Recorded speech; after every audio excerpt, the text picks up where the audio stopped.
Halo, ketemu lagi dengan saya, Anastasia Sari Dewi.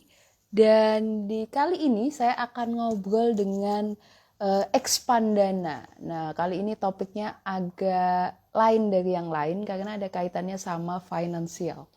Saya akan undang Ibu Stefani Adi, COO dari Expandana. Kita akan ngomongin tentang menyiasati compulsive shopping. Nah, beliau sudah hadir.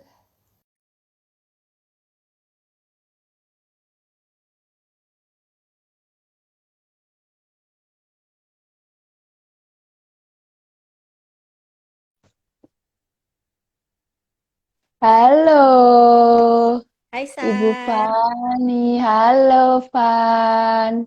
hai Oke, hai, sehat? sehat dong, kamu gimana, apa kabar? Baik, sehat-sehat. Jelas ya, suaranya kenceng? Jelas, jelas, suaraku gimana? Oke juga, jelas? Oke, oke, jelas kok. Oke, Oke, saya panggilnya Fani ya. Jadi tadinya mau pakai Bu, tapi karena mungkin teman-teman lihat, aduh masih muda banget nih COO-nya. Oke, saya akan panggilnya Fani. Fan, gimana, thank you gimana? ya udah Mm-mm, mau ngobrol bareng kami di sini. Dan mungkin teman-teman mm-mm, yang nanti ketinggalan boleh lihat di IGTV-nya ya dari awal sampai akhir. Kita akan ngomongin tentang compulsive shopping. mm-mm. Kebetulan Fanny itu CEO dari Expandana. Boleh dong Van ceritain dikit Expandana itu eh, bergeraknya di bidang apa, terus apa aja yang di-share sama Expandana. Silahkan. Oke, mm-mm. Jadi mungkin teman-teman yang baru kenal, halo, namaku Fani, CEO dari Expandana. Expandana itu apa sih? Jadi Expandana adalah sebuah platform edukasi tentang finansial dan investasi. Kedepannya sih nanti kita juga bakal ada aplikasinya juga untuk Mm-mm. teman-teman bisa belajar dan berinvestasi secara langsung gitu. Cuman untuk saat ini kita masih bergerak di bidang edukasinya dulu nih, ngasih banyak literasi ke teman-teman supaya teman-teman bisa Mm-mm. lebih paham soal keuangan dan investasi, terutama anak-anak muda nih zaman sekarang. Kayak gitu, Sar. Oh, oke, menarik banget. Mm-mm. Kalau kayak gitu berarti ngasih informasi, pengetahuan seputar apa aja Van biasanya yang dibagiin sama Expandana. Oke. Investasinya tuh kayak gimana? Hmm, oke. Mm-mm. Jadi sekarang ini kan ramai banget ya semenjak COVID kan istilahnya kayak mungkin orang juga banyak yang kehilangan mata pencarian, terus mulai banyak yang Mm-mm. ngulik soal gimana sih caranya nambah income, gimana sih caranya nambah pemasukan dengan investasi juga barangkali gitu kan. Dan di luar sana juga banyak yang nawarin istilahnya kayak mungkin investasi-investasi bodong juga, terus kayak Hmm. ya kan banyak orang juga yang belum aware bahwa oh ternyata kalau kita nggak pelajari dengan betul investasi itu juga harus disadari bahwa nggak cuma menguntungkan tapi juga ada resikonya. Nah, kita Oke. pengen ngasih awareness itu nih ke teman-teman gitu bahwa ternyata berinvestasi itu satu hal yang sangat positif dan sangat penting untuk dilakukan sebenarnya karena kan kalau kita Mm-mm. cuma sekedar nabung aja itu ternyata kan nggak cukup gitu, kita cuma Hmm. nabung aja itu ternyata oh ada yang namanya inflasi loh, terus ada yang namanya juga tujuan-tujuan keuangan yang jangka panjang itu kalau disiapin dengan nabung doang itu nggak cukup. Nah, kita Hmm. ngasih literasinya itu dulu gitu bahwa perencanaan keuangan itu harus disiapin dari dasarnya dulu.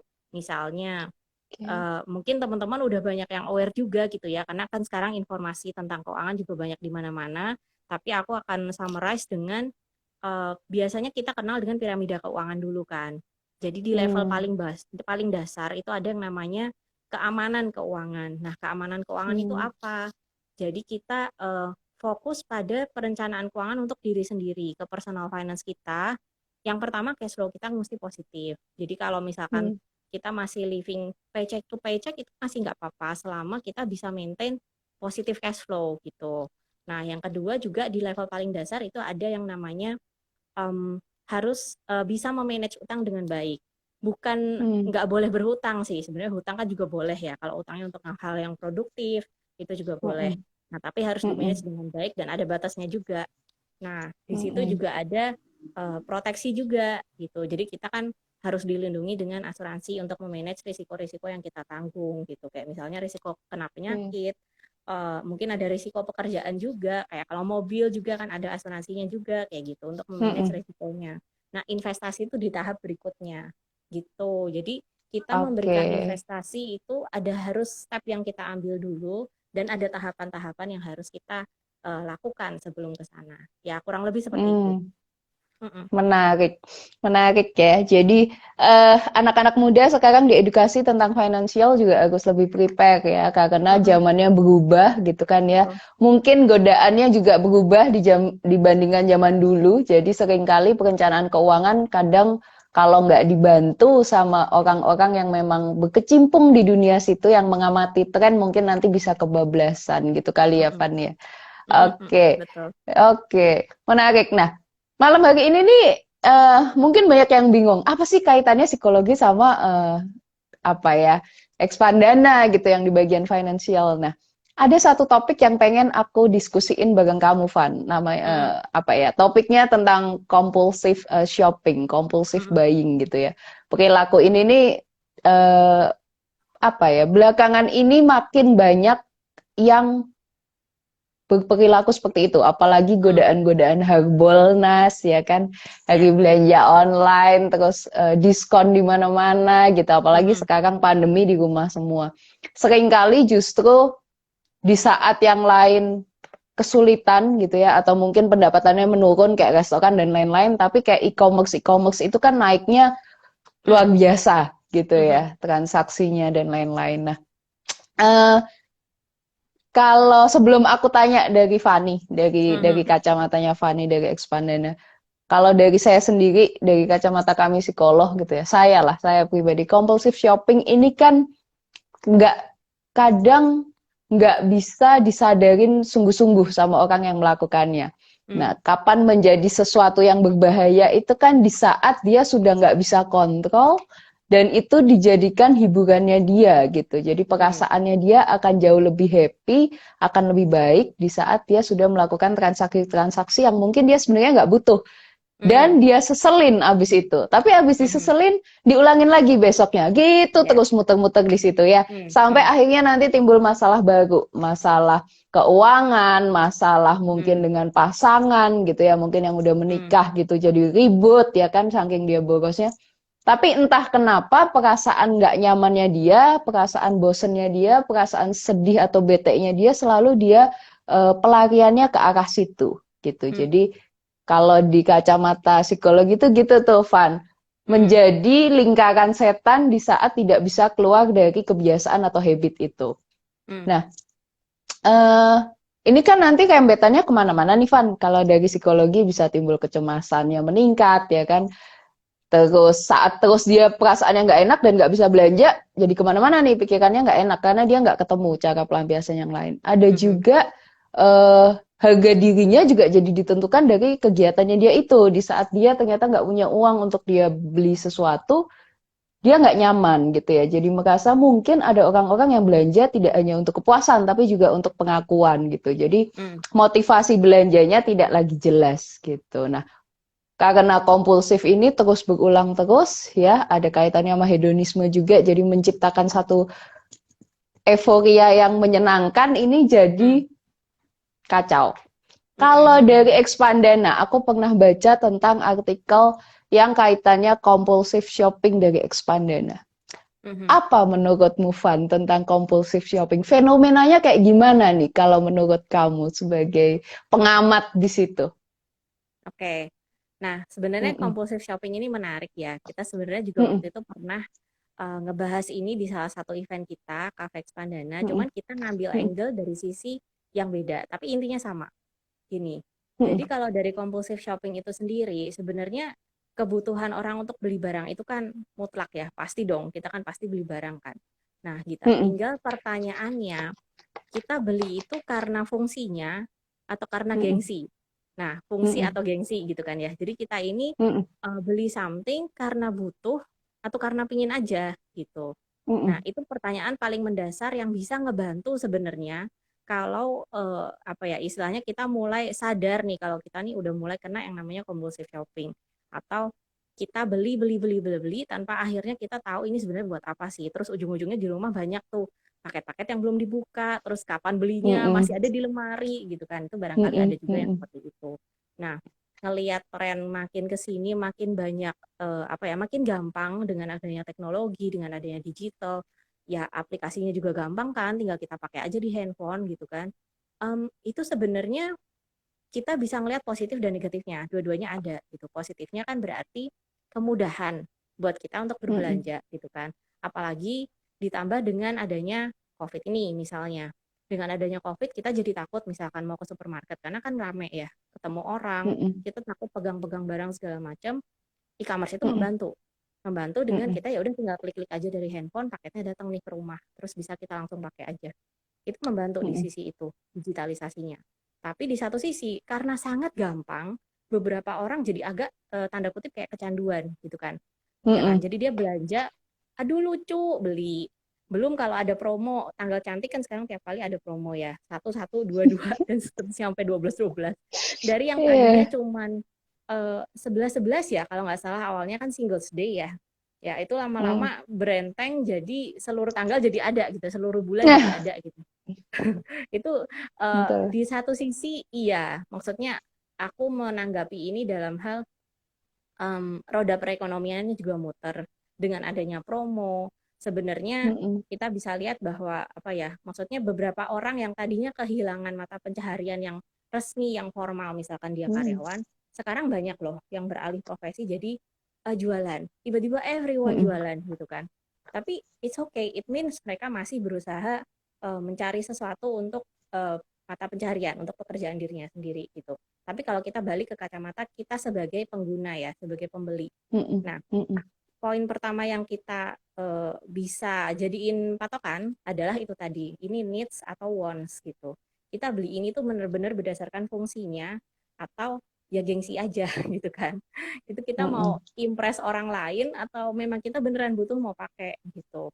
Itu yang pertama. Mm-mm. Nah, yang kedua dari sisi budget nih, aku melihat dari sisi budget ketika kita mau membeli sesuatu, itu dalam perencanaan keuangan seharusnya kita sudah mengalokasikan dana untuk itu. Gitu. Jadi ketika kita dapat income, ketika kita punya penghasilan, kita ada metode budgeting. Nah, metode budgeting sendiri itu ada banyak. Itu bisa ibaratnya nih teman-teman di sini yang nonton itu bisa memilih metode budgeting yang sesuai dengan diri sendiri. Di luar sana ada yang common misalnya kayak 50 30 20. 50 Mm. 30 20 itu 50%-nya untuk biaya hidup, nanti 30%-nya untuk misalkan investasi, nanti 20%-nya untuk senang-senang gitu, misalkan untuk yang lain. Nah, itu bisa seperti itu. Bisa juga kita pakai metode kayak Likasing gitu. Likasing itu lebih spesifik lagi, dibagi 5. Ada yang untuk networking, nggak cuma untuk biaya hidup, bahkan untuk ada self development dan lain-lain. Nah, teman-teman bisa baca juga tentang macam-macam metode ini di Expander juga ada artikelnya, di luar sana juga banyak artikelnya itu bisa dibaca. Nah, dengan adanya metode budgeting ini sebenarnya tadi Sari sempat mention juga kadang kita habis beli barang terus kita merasa bersalah, bener ya?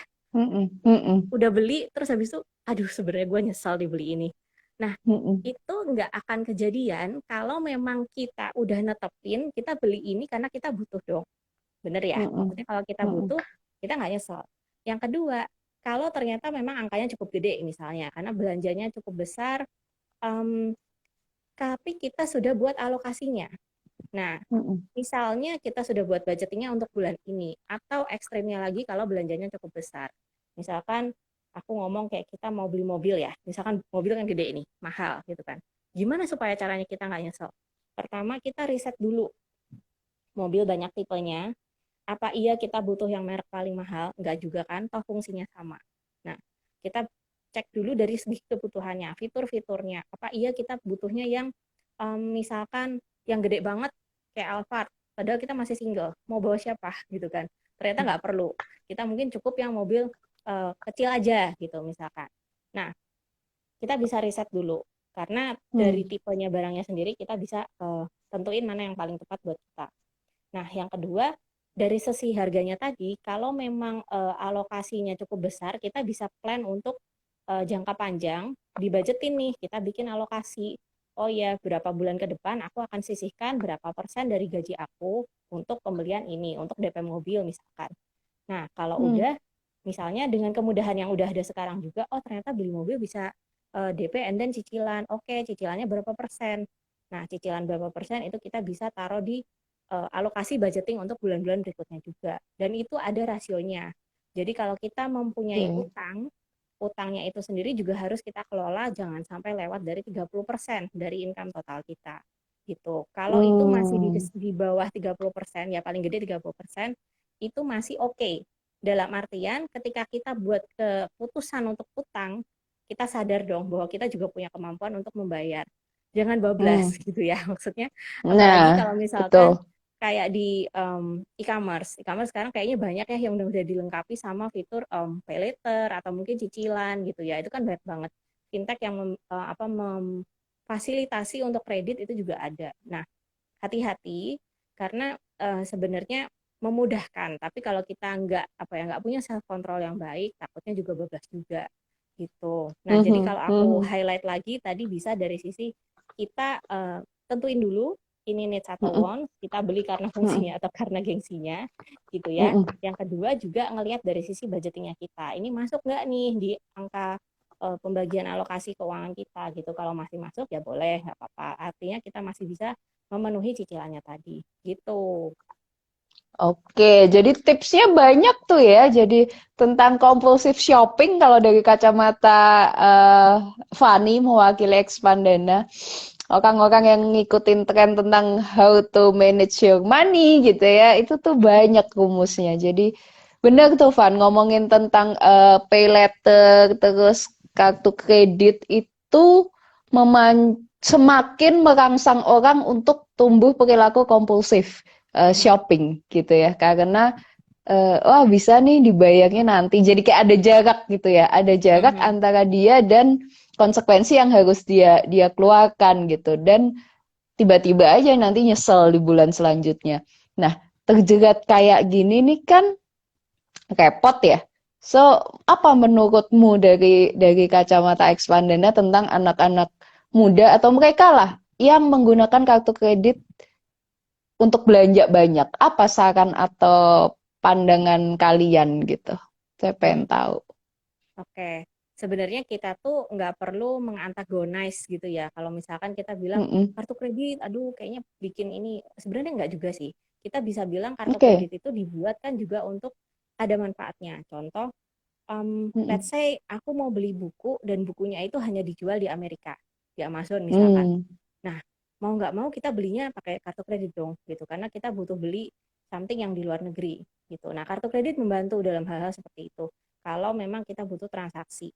Nah, Hmm. di sisi lain, kartu kredit juga ya itu tadi. Karena kita kalau pegang uang cash, kita berasa kan ketika beli something, kita keluarin something dari dompet kita dan kita berasa mengeluarkan sesuatu. We spend something, we spend the money. Tapi kalau kartu kredit kan semudah either gesek atau cuma input nomor terus udah selesai dan gitu ya. Kayaknya Mm-mm. effortnya lebih gampang nih, kok kayak nggak ngeluarin sesuatu, kok kayak nggak berkurang. Padahal sebenarnya kita harus bayar bulan depannya. Mm-mm. Nah itu Mm-mm. um, pengertiannya itu dulu, jadi supaya teman-teman barangkali jangan sampai apa namanya keliru memandang kartu kredit karena kita juga nggak perlu mengantagonize itu sebenarnya. Sebenarnya berfungsi dalam hal-hal tertentu kita kepakai juga. Bahkan kadang-kadang kan ada promonya juga kan. Itu hanya Mm-mm. tools pembayaran aja sebenarnya. Nggak beda Mm-mm. sama e-wallet, nggak beda sama yang lain gitu. Itu hanya tools pembayaran Mm-mm. aja gitu. Cuman menawarkan kemudahan tadi yang memang takutnya beberapa orang self controlnya mungkin kurang ya gitu ya. Jadinya dia Mm-mm. oh ya Mm-mm. udah gampang aja kayak gitu. Nah, yang penting yang harus di maintain adalah kita sadar ketika kita pakai kartu kredit itu kita meminjam budget dari uang kita di masa depan. Meminjam budget dari uang kita di bulan depan dong. Karena kita harus Mm. bayar. Itu yang jangan lupa gitu. Oke, kita nggak keluarin sekarang, tapi kita keluarinnya bulan depan. Nah, selama kita sadar itu, selama kita bisa pas mengembeli, terus kita ingat, oke, next month aku harus bayar segini. Kita sadar, kita mampu untuk membayar itu, ya nggak apa-apa juga. Dan selama Mm-mm. rasionya tadi masih di bawah 30%. Nah, ngomongin utang, utang juga kan ada dua sebenarnya. Utang tuh juga bukan something yang negatif. Utang bisa positif juga. Positif kalau apa? Misalnya kita utangnya utang produktif. Nah, jadi kita beli something yang memang kita pakai untuk misalkan untuk kerja, untuk untuk usaha gitu. Nah, itu utang produktif. Tapi kalau kita utangnya utang konsumtif, kita aduh duitnya habis, tapi ini promo, ya udah aku beli deh di e-commerce pakai kartu kredit. Padahal sebenarnya nggak butuh-butuh amat ya, itu utang konsumtif, itu jangan kayak gitu. Mm-mm, mm-mm, mm-mm. Oke, jadi utangnya harus dipilih-pilih lagi ya, Betul. teman-teman ya. Kalau nggak berasa gitu terus, tahu-tahu udah, wah bulan depannya mabuk deh. Oke, ini nggak ada yang nanya nih, seriusan nih, mumpung ada Ibu Fani loh yang mau ngomongin tentang Boleh. doku-doku gitu. Kalau mau nanya-nanya Oke, boleh. boleh ya. Jadi itu menarik, Van. Kalau dari kacamata psikologi, compulsive shopping ini sebenarnya ada perdebatan. Dulu Mm-mm. sambil nunggu teman-teman ya, kalau misalkan ada yang mau nanya. Dulu compulsive buying ya, disebutnya compulsive buying disorder ini sempat masuk di DSM-3. Jadi DSM-3 tuh kitabnya para psikolog lah ya, para Mm. psikiater juga dari Amerika. Tapi di tahun 2014 jadi DSM-3 itu tahun 87 dan DSM-5 itu tahun 2013. Itu dikeluarin nih. Compulsive buying Oh, oke. disorder dikeluarin dan bukan dikatakan sebagai satu gangguan kayak gangguan yang lain gitu ya, bukan disorder yang sama kayak yang lainnya. Mm. Ada faktor masih jadi perdebatan di antara yang semua orang-orang yang di situ ilmuwan-ilmuwannya juga. Tapi tetap perlu diwaspadain karena tren ini termasuk pengaruhnya besar banget sama perilaku manusia, apalagi psikologi konsumen tuh pinter dalam memanipulasi gimana caranya supaya orang tertarik beli. Selain tadi tuh yang tadi Fani bilang tentang Harbolnas gitu ya, yang dulu pertamanya cuman jarang-jarang, sekarang bisa ada aja gitu ya, bisa tiap bulan tuh pokoknya cantik gak cantik jadi Harbolnas aja gitu ya. Terus habis itu eh apa ya?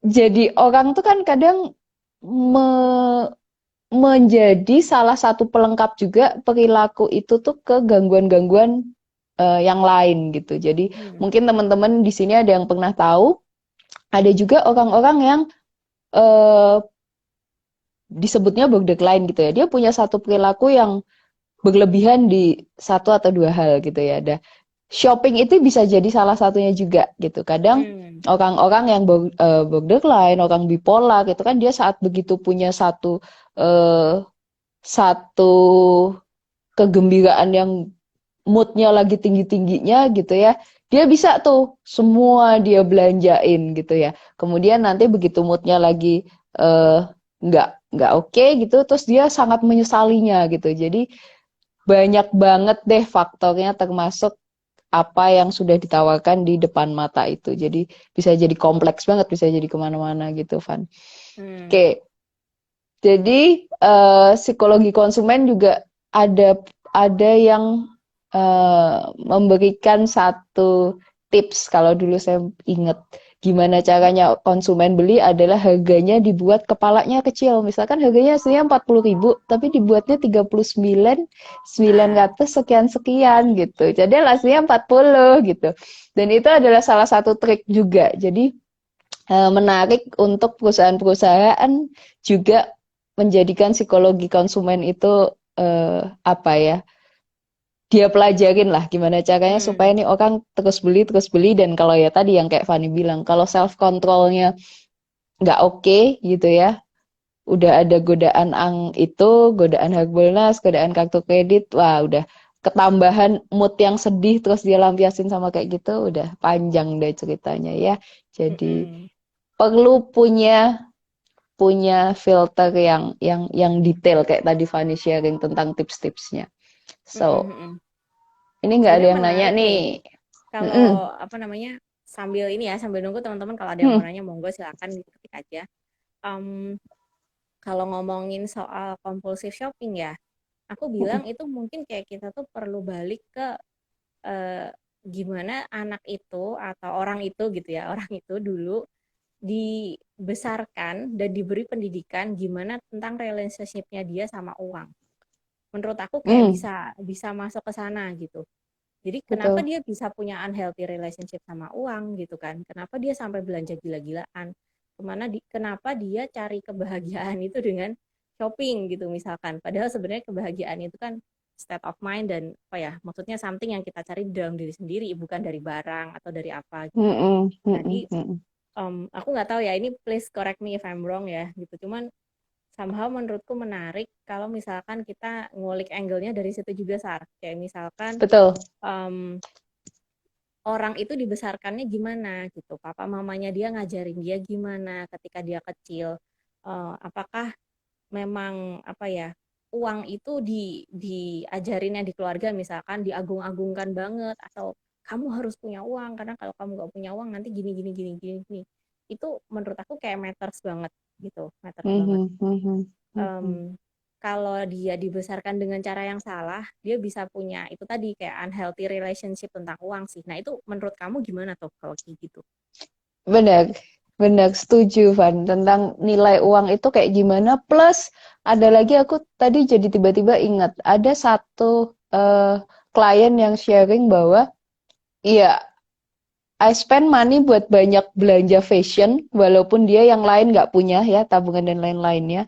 Karena dia dulu nggak merasa saat dia belum kerja nggak punya uang jangan beli baju gitu. Jadi sekarang Hmm, wah beli balas terus dendam ya. gitu ya? Tapi betul, tapi habis itu nyesel. Sekarang Hmm, kalau udah tanggal tua susah juga ya gitu. Jadi hmm, hmm, hmm, mau makan ngirit-ngirit, jadi prioritasnya jadi kacau balau dan itu sebenarnya disadarin, lucunya disadarin, tapi nggak bisa dikontrol. Nah, hmm, jadi itulah kenapa seringkali ya, secara pengetahuan tahu ya, secara idealnya tahu, tapi entah kenapa manusia itu seunik itu, guys, untuk uh di saat episodenya muncul, ya, moodnya muncul, nafsu yang muncul itu tidak terkontrol. Wah, Nah, itu ada oke. caranya nggak sih kalau dari sisi psikologis, maksudnya untuk ngurangin ya? Barangkali ini juga Mm-mm.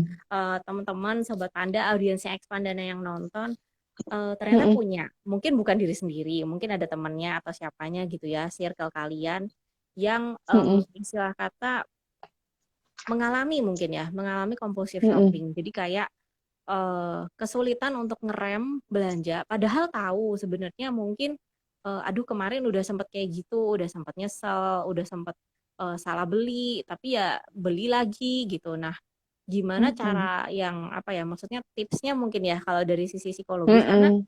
ngomongin uang sama psikologis, ngomongin perencanaan keuangan sama psikologis tuh nyambung banget, Sar. Ternyata nyambung banget gitu. Kalau dia secara psikologisnya masih istilahnya ya masih berantakan, belum belum Yes. mengenal diri sendiri, belum mengenal habitnya, belum mengenal values apa dalam hidup yang dia pegang Mm-mm. barangkali, Mm-mm. itu Mm-mm. Mm-mm. the way dia spend money juga jadi salah gitu. Nah, Mm-mm. kalau menurut kamu gimana gitu cara yang paling baik untuk pelan-pelan mungkin ngurangin ya kayak gitu? Iya, jadi kalau memang merasa udah jadi kacau balau perilakunya, entah itu eh, ya kita ngomongin shopping lah ya, mungkin cobalah ngobrol ya. Sebenarnya yang dicari itu apa gitu. Jadi Hmm, kadang OKB itu banyak ya, Van, orang kaya baru. Sampai keluar istilah kayak gitu, itu kaitannya psikologis loh ya. mm-mm, Jadi kenapa gaya OKB dan orang kaya lama berbeda, ya, perilaku shoppingnya beda ya, fokusnya beda gitu. hmm, Kesederhanaan kesederhanaan Steve Jobs dengan baju yang hitam-hitam, kemudian siapa yang Facebook, Mark gitu kan Mark ya, Zuckerberg, ya sesederhana itu, tapi kenapa yang nggak nggak setajir itu, tapi brandnya luar biasa ya, mengkilap, bling-bling dan lain-lain. Nah, untuk kalian yang merasa seperti itu, cobalah untuk ngobrol dulu ya. Sebenarnya apa yang kalian cari gitu kan ya. Terus nyaman nggak ya? Kalau misalkan nggak nyaman, hmm, yuk sama-sama. Misalkan kalau saya sih anjurinnya boleh ke orang yang menurut kalian netral dan bisa kasih kalian satu pandangan yang lebih bijak gitu. Atau tenaga profesional boleh ya. Karena seringkali bener nggak perilaku kalian itu akhirnya menjerat diri kalian sendiri nggak? Kalian butuh pengakuan atau butuh hiburan atau coping stress atau itu apa? gitu. Mm-mm. Kemudian nanti baru dikombinasikan. Psikolog juga perlu tahu tips-tips dari seperti Fani dan teman-teman dari bagian apa ya, financial Mm. planner gitu, tentang tipsnya seperti apa gitu. Jadi Mm. cuman dia perlu tahu nggak cuma secara kognisi juga ya tentang rumusan membagi-bagi uang penghasilannya, tapi juga dia perlu tahu emosinya dia tuh seperti apa juga supaya dia bisa di saat itu gejalanya muncul ya, itu dia bisa sadar penuh. Oh, ini gue lagi apa nih? Lagi haus perhatian nih. Gue pengen beli ini karena gue pengen ngalahin si dia nih, si itu nih. Jadi dengan Mm. dia mengenal dirinya dia lebih dalam, terus tahu lagi tipsnya yang apa teknis gitu ya, secara finansial, diharapkannya sih jauh lebih better ya perilakunya. Mm. Gitu, Van. Kalau dari aku, kalau dari kamu Setuju, gimana? Ini setuju. ada pertanyaan loh. Oh, boleh. Ah, Kalau mau ada pertanyaan, boleh. dari Citra Indriani. Hmm, Kalau sudah terperangkap dalam compulsive buying, gimana cara keluarnya? Nah, itu oke. tadi kayaknya bisa tuh. Kalau dari aku yang tadi tuh, jawabannya mirip. Kalau dari Fanny gimana? Oke. Buat Citra, thank you ya udah nanyain. Ini barangkali juga bisa kepake tips-tipsnya nanti buat teman-teman yang lain. Kalau dari aku, sebagai perencana keuangan, aku akan bilang yang pertama kita bedain dulu antara needs sama wants. Itu udah paling standar. Semua pasti harus menanyakan pertanyaan itu ketika kamu beli. Ini kamu beli emang Hmm, karena butuh atau karena lucu, packagingnya lucu, terus akhirnya kepincut beli gitu kan. Atau hmm, karena misalkan ada promo gitu.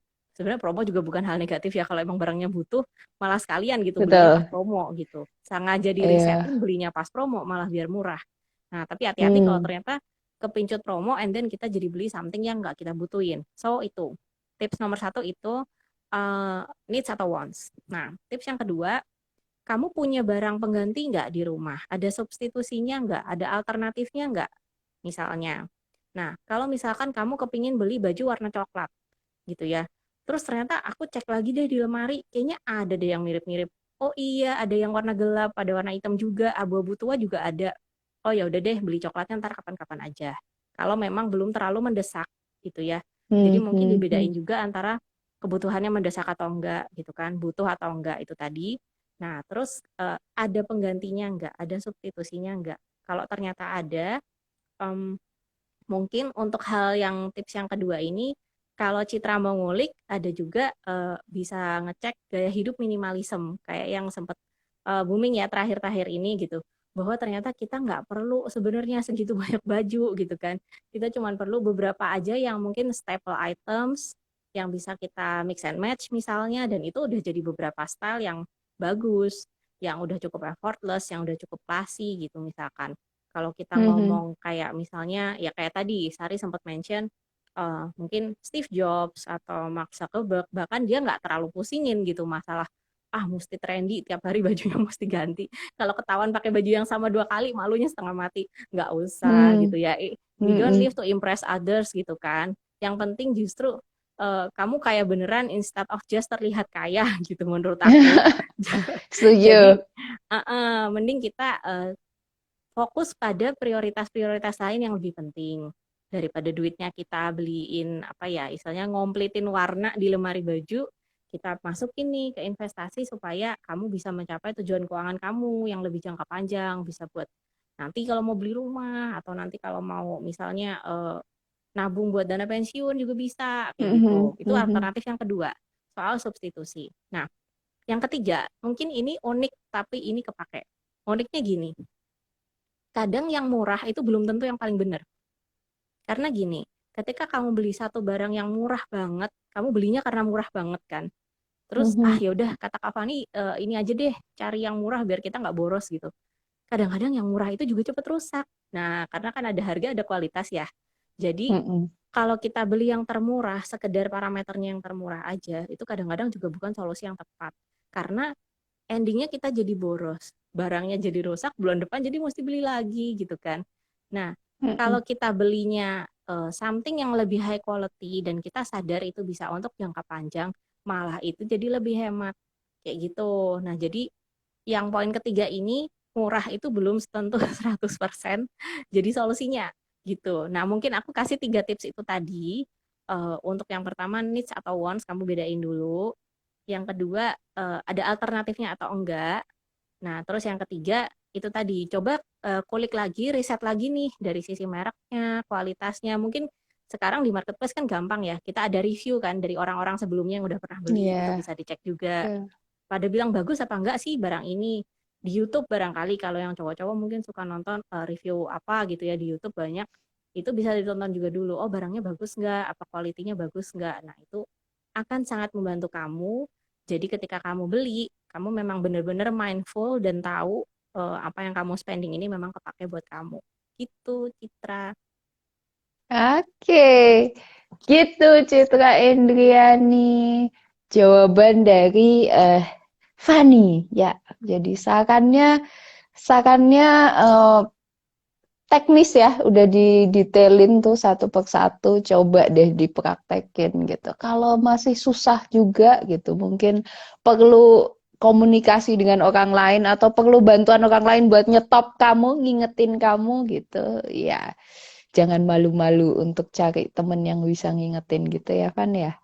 Ya, Oke. atau even kalau kamu memang apa ya merasa udah tanya-tanya ke orang, udah istilahnya minta tolong ke ortu, bantu ingetin segala macam, kamu masih tetap Mm-mm. susah dan itu memang kamu butuh bantuan profesional, sure. Kamu bisa nanya juga ke misalkan ke Anastasia Associate juga bisa. Nanti akan bisa bantu Mm-mm. kamu gimana sih cara terbaik untuk ngerem habit ini karena kalau nggak direm Mm-mm. takutnya jadi Mm-mm. spiraling out of control itu susah Mm-mm. gitu. Betul. Jangan sampai beli sesuatu cuman karena pengen tetap eksis aja. Karena Hmm. apa tuh yang lagi hits di khusus Apple tuh Van? Eh, Nah, Clubhouse ya. ada yang Nah, beli iPhone gara-gara Clubhouse. iya, gagal Clubhouse. Oh, gue nggak boleh ketinggalan nih. Gue beli iPhone deh gitu. Padahal dia baru beli Mm-mm. handphone belum lama ini. Jadi make sure untuk apa ya, dikenali dulu emosinya, terus kebutuhannya juga seperti yang tadi Fani bilang ya. Kemudian juga emosinya apa sih, kenapa gitu kan. Belanjanya itu karena apa, lagi bosen, lagi bete, Mm. lagi apa gitu. Karena kalau diterus-terusin nanti semakin hari jadi semakin susah lepasnya gitu ya Fan ya. Mm-mm. Mm-mm. Mungkin aku mau nambahin nih Oke, satu boleh hal. boleh. Mm-mm. Em, Tadi kan 3 tips ya udah aku kasih. Nah, cara paling enak untuk memikirkan 3 faktor tadi adalah ketika kamu udah di depan layar nih, udah di depan aplikasinya, udah tinggal check out, udah tinggal add Mm-mm. to cart gitu kan. Pause dulu, slow down dulu, berhenti dulu, diliatin gitu. Kalau kata teman aku Helen, dia bilangnya 6 second pause gitu. Itu dari buku Seven Habits gitu. Mhm. Nah, coba diliatin dulu deh 6 second pause. Kamu diem dulu, terus dipikirin. Oke, aku butuh nggak? Oke, aku sebenarnya punya alternatif penggantinya nggak? Gitu kan. Terus apa namanya? Memang benar-benar kamu butuhkan untuk jangka panjang atau enggak? Banyak fungsinya atau enggak? Mempermudah hidup kamu enggak? Pikirin dulu. Kalau masih nggak yakin, bawa tidur. Coba pikirin lagi besok gitu. Dibawa Hmm. tidur kalau besok masih ternyata oke kamu yakin beneran ini memang kepake kok. Oke memang bener-bener apa namanya? Aku juga sudah ngalokasiin kok budget untuk ini. Bulan lalu aku udah nyicil, udah nabung, udah ada dananya nih buat beli ini, udah aku alokasikan. Ya udah nggak apa-apa, berarti emang kepake. Gitu tuh tambahannya. Oke, itu tips yang menarik tuh ya. Jadi kurang lebih 6 detik ya Wan ya. Tahan Hmm, dulu gitu. Terus kalau perlu tinggal ngapain dulu atau bobok dulu gitu ya. Besok dilihat lagi masih kepengen apa enggak, butuh apa enggak gitu. Jangan-jangan itu cuma emosi sesaat ya, hmm. teman-teman. Cuman emosi sesaat. Oke. Menarik. Ada yang mau tanya lagi sebelum kita tutup? Gitu. Tipsnya banyak ya dari awal dari Expandana udah dibagi gitu kan dari saya dari segi kacamata psikologi juga dibagi termasuk dampak-dampaknya ya Van ya nggak Hmm. cuman bikin bokek juga atau jadi ngutang yang konsumtif tapi juga secara psikologi itu dampaknya banyak banget. Kalau misalkan nggak belanja jadi nggak nyaman itu juga repot ya kan kalau Hmm. misalkan kebahagiaannya hanya berdasarkan itu di saat dia lagi kesulitan finansial nanti dia jadi kacau prioritasnya mending nggak makan Benar, tapi beli baju gitu wah itu nanti jadi timbul konflik dengan orang-orang di sekitar juga ya dengan keluarga atau mungkin dengan benar, anak benar, benar. jadi gitulah mungkin harus lebih-lebih dikenali dulu emosinya. Mm-mm. Oke, Nah, Oke Van. Fani, apa yang mau kamu sampaikan mungkin untuk teman-teman yang saat ini lagi berusaha untuk lebih bijak dalam mengatur keuangannya atau ngerem-ngerem perilaku kompulsif shoppingnya? Boleh. Oke. Nah, Eh, eh.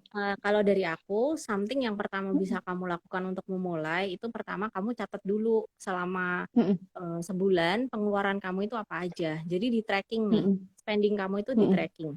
Dengan mm-mm, ngelihat hard cold facts, dengan ngelihat datanya sendiri, kamu sendiri bulan lalu tuh belanjanya apa aja, kamu jadi bisa tahu. Oh, sebenarnya aku mm-mm, belanjanya berlebihan gak sih? Kayak misalkan dalam case ini misalkan kamu merasa diri kamu tuh compulsive shopping gitu. Teman-teman di sini ada yang compulsive shopping. Nah, cara ngeceknya gimana?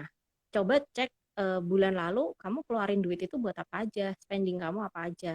Better yet, kamu spending track 3 bulan terakhir deh. Kamu 3 bulan terakhir nih catat pengeluaran kamu apa aja. Terus dibagi berdasarkan kategorinya. Misalkan, oh ya udah untuk pengeluaran yang sifatnya kebutuhan sehari-hari, misalkan untuk makan, terus untuk ya. transport yang memang butuh, dialokasikan itu dihitung berapa persen.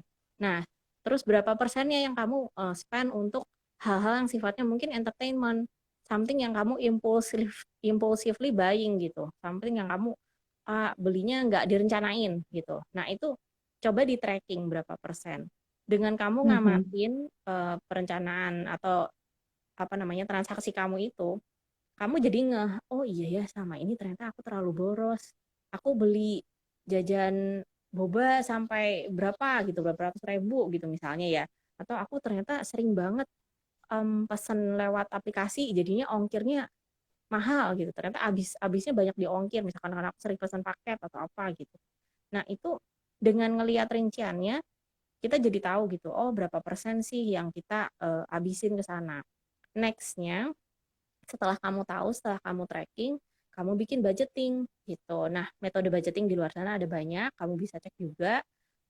Kalau mau baca detail di artikel di website expander.id juga ada, bisa lihat tuh style budgeting yang cocok untuk diri kamu yang mana hmm, gitu. hmm. Apakah kamu sukanya yang sangat detail, misalkan per pos udah ditentuin berapa persen, ya silakan, bisa. Nah, atau kamu mau yang agak loose, itu juga bisa. Tapi yang penting setelah tahu kemarin borosnya di mana, berapa persen yang harus dikurangi, bikinlah budgeting untuk itu dan setiap bulan depannya kamu juga langsung mengalokasikan uang sesuai itu gitu. Karena kalau kita udah bikin planning tapi kita nggak stick to the plan ya sama juga gitu kan ya. Jadi kita bikin planning, Ya, kita stick to the plan. Nah, harapannya dengan kamu bikin budgeting tadi, kamu memang sudah tahu apa-apa aja yang perlu dialokasiin untuk dibelanjakan gitu. Jadi yang dibelanjakan ini benar-benar udah direncanain. Oh iya, next bulan depan aku memang mau belanja ini karena memang aku butuhnya ini gitu. Nanti dari sisa free cash flow-nya, nah itu bisa diinvestasikan atau bisa ditabung atau yang lain kayak gitu. oke. Wih, komplit loh dari Fani. Sip, thank Moga-moga you membantu ya. teman-teman. Tuh, semoga membantu ya gitu. Jadi Eh, saya juga akan mungkin mengingatkan lagi ya teman-teman saat belanja mungkin lebih kenali dulu apa tujuannya. Sebenarnya mirip kayak yang tadi Fani saranin ini pengen apa butuh gitu ya. Kemudian eh, jangan sampai perilaku kompulsif ini justru nanti disesalin. Aduh kok gue gini ya, gue kok orangnya nggak bisa ngontrol diri sendiri ya, kok gue boros ya, kok gue nggak bisa nabung kayak yang lain ya, akhirnya perilakunya justru dampaknya jadi kemana-mana gitu. Tapi besoknya gitu lagi gitu. Terus nyesel lagi gitu. Wah, oke deh. Seringkali saya sih sebenarnya terinspirasinya tuh bahas ini dari klien-klien saya beberapa tuh gitu, Van. Jadi Hmm, sempat ada sharing di mana dia merasa kok gagal ya, belum menghasilkan banyak, tapi kok borosnya minta ampun. Sebenarnya aku nggak berguna ya ngabis-ngabisin uang terus. Nah, itu perilaku ini sebenarnya pengaruhnya gede banget ke harga dirinya dia akhirnya. Jadi, eh, begitulah. Jadi bijak-bijaklah teman-teman ya dalam membelanjakan uangnya, apalagi situasi lagi mm-mm. kayak gini. Oke deh. Ya, harapannya sih dengan kamu bisa Oke. ngatur keuangan dengan lebih baik. Bener yang tadi Sari bilang juga sih, maksudnya dengan kita tahu kita take control of our life gitu ya. Jangan kebawa Mm-mm. arus sama FOMO, jangan kebawa arus sama iklan-iklan e-commerce misalkan Mm-mm. gitu. Mm-mm. Dengan kita Mm-mm. memang benar-benar ngambil kendali, kita stick to our plan, stick to our budgeting gitu kan. Ya udah, kita juga bisa jadi lebih yakin. Oh, aku tahu kok uang aku nggak boncos. Aku tahu kok uang aku tuh larinya kemana aja. Aku tahu pos-posnya. Itu bakal bikin kalian juga lebih tenang. Pasti lebih tenang gitu. Tinggal tujuannya jangka panjang ya tinggal kamu. Kalau memang kamu punya keinginannya banyak, bekerjalah lebih keras, cari pendapatan yang lebih gede lagi gitu. Gedein income source kamu. Nah, dengan begitu kamu Betul. juga bisa lebih leluasa kan ngatur budgetnya. Kayak gitu.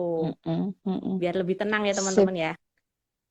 Benar-benar. Jadi kalau mau bagus, duitnya banyakin lagi, kerjanya makin rajin gitu ya, supaya shoppingnya itu nanti tidak jadi perilaku yang diseselin atau bikin dia Betul. apa ya, merasa salah atau perasaan nggak dipercaya megang duit. Akhirnya itu kan jadinya nanti kemana-mana. Jadi oke, gitu deh. Menarik banget sih, Van. Nanti aku juga mau dengerin lagi nih dari awal sampai akhir tipsnya dari Fanny, kumus-kumusannya tentang keuangan gitu. Semoga teman-teman yang join dapat manfaatnya gitu ya. Yang mungkin ketinggalan nanti bisa ikutin lagi dari awal resepnya dari Fanny gitu. Kemudian juga dari secara psikologi itu dampaknya apa juga tadi saya sedikit share ya. Please untuk lebih bijak deh teman-teman, apalagi situasi lagi kayak sekarang kita nggak Mm-mm. pernah tahu nih. Oke, thank you Oke. Fani atas Thank waktunya. you. Udah bagi-bagi tips dan lain-lain. Sehat-sehat terus ya. Semoga jadi berkat. Salam buat keluarga. Oke, you too, Dadah. Sari. Bye-bye. Bye, teman-teman. Bye teman-teman.